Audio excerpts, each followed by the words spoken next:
Alright guys, I want to teach you a little bit about the crazy man method today. So the things that we want to watch for, first of all, we want to have the dogs focus. Now if I don't have the dogs focus, I'm going to move away from him and have him come towards me to do that. So we got Boomer. Boomer, he pulls pretty strongly when he wants to go to something, and that's even with a prong collar on. So I want to show you technique wise, and what I want you to watch for is I'm going to say the word heel, I'm going to give him the opportunity to do it, and I'm going to give a little bit of guidance with the leash. So in that order, I want when he hears heel for him to think, okay, I need to go to this guy's left side so I don't get a leash correction. So it'll look like this: Boomer, heel, opportunity, little correction, good boy. And I tell him good boy once he's in the correct position. Boomer, heel. So we call it the crazy man method because we do lots of directional changes. You know, the dog goes one way, we go the other. He goes this way, we go that way. Good boy. So we do all these directional changes, and as a result, the dog's like, man, you gotta pay attention. This guy's crazy. And so soon, you know, most dogs, you do this with an adult dog that's been pulling with the right tools, the right timing. Like typically, we're talking in 5 minutes, the dog's not pulling. That's not perfect, you know. You gotta. Yay, good boy. But it does an amazing job at building like focus. So you see the dog lost focus, so he changes directions, gives a little bit of information with that leash. Good boy. So he went to. So any side that's not the left side, he changes directions. Gets a little bit of leash correction. And goes the new way with a lot of praise. So this dog actually came in yesterday, pulling like crazy.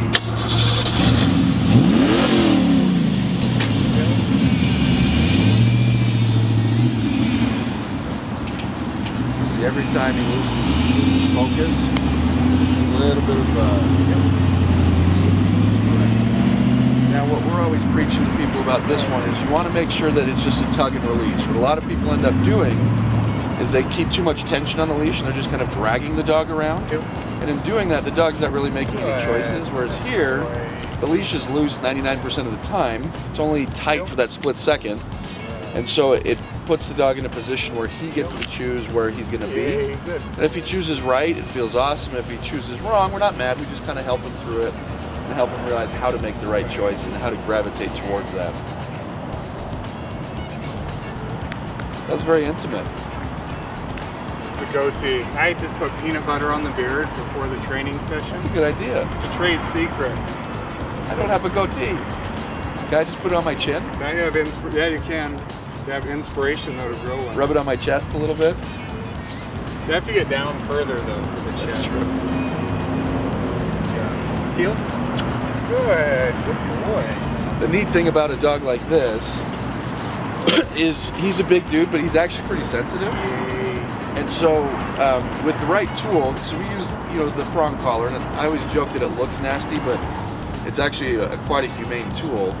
With the right tool, we don't have to use hardly any correction. And so a lot of folks are really frustrated because they've got these 90-pound dogs that are pulling them like crazy, and it's not a matter of being stronger than the dog. So what Joe's been doing here, like any person could do, you know, like if this dog, you know, had a small woman owner, like even she could do something like this.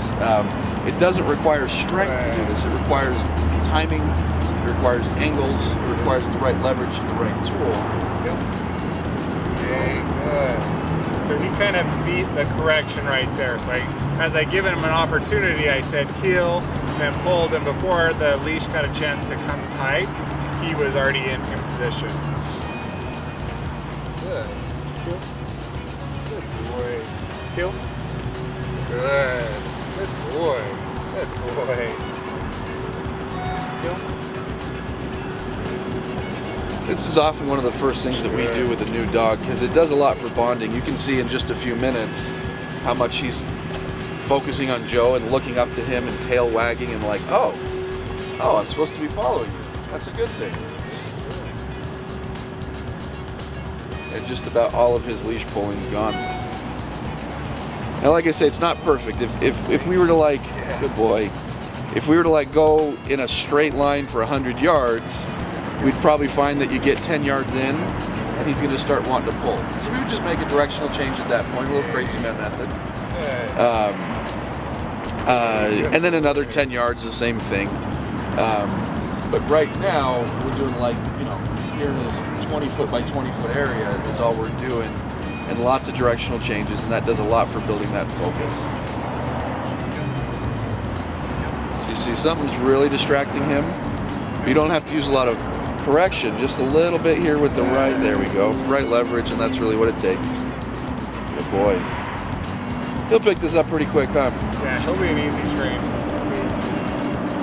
He doesn't have a whole lot of baggage. He looks at the world pretty optimistically. He's an optimist. He is. Sound easy enough for you guys to do at home? Let's get to it.